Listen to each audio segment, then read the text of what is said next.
নিয়মিত ট্রেন চলাচলের জন্য উদ্বোধন করা হলো যমুনা নদীর উপর নির্মিত দেশের দীর্ঘতম রেল সেতু।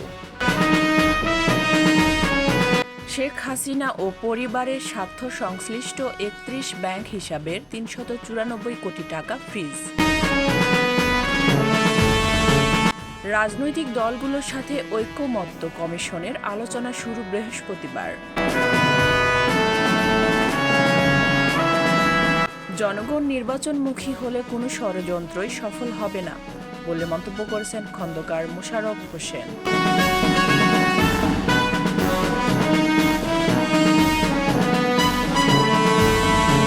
বিএনপিকে কোণঠাসা করে আওয়ামী লীগের মতো দেশ থেকে বের করে দেওয়ার চক্রান্ত হচ্ছে বলে মন্তব্য করেছেন মির্জা আব্বাস।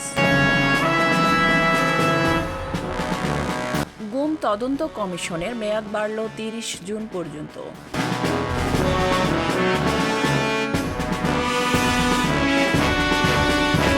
উপদেষ্টা মাহফুজ ও আসিফের পদত্যাগ চায় গণ অধিকার পরিষদ।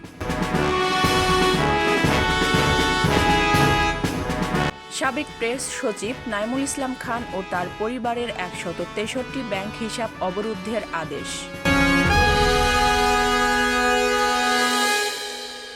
বিসিবির অর্থ আত্মসাতের অভিযোগে পাপনের বিরুদ্ধে দুদকের অনুসন্ধান।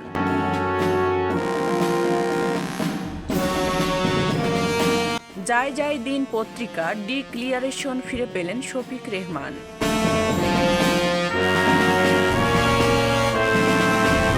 সাবেক আইজিপি বীর মুক্তিযোদ্ধা সৈয়দ সিরাজুল ইসলাম মারা গেছেন।